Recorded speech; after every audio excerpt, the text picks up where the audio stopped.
Ang 2024 Olympic Basketball Tournament Finals ay rematch ng 2020 sa pagitan din ng France at Team USA.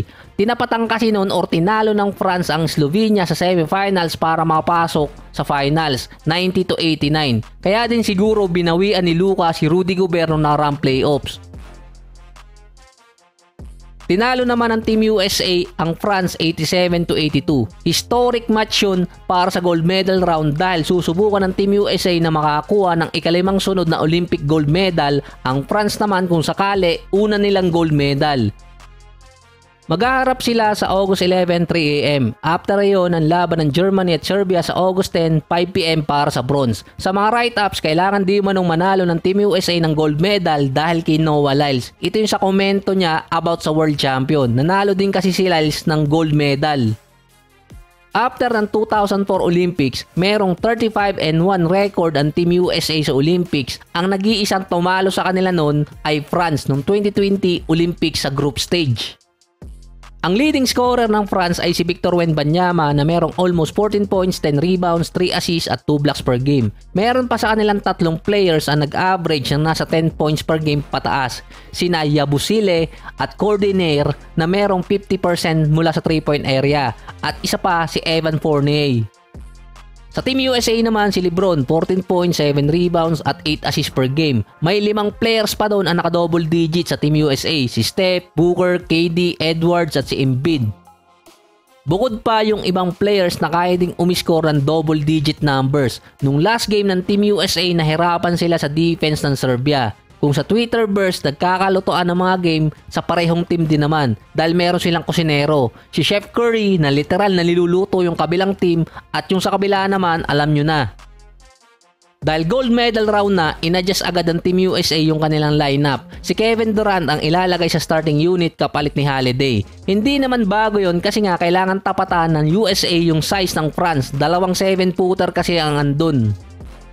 Sinagot na rin naman ni Steve Kerr kung bakit hindi niya pinalaro si Tatum last game at nanganganib na baka hindi ulit makalaro next game kung kailan pa gold medal na.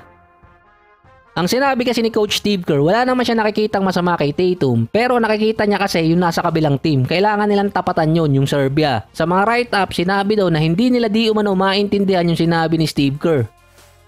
Kaya nga last episode, sinabi ko doon or nilagay ko doon na babawi si Tatum next season sa NBA dahil sa kanyang basketball image. Pati kasi nanay ni Tatum nakailam na rin kung bakit hindi pinalaro yung anak niya ng 2 beses na, hindi naman injured.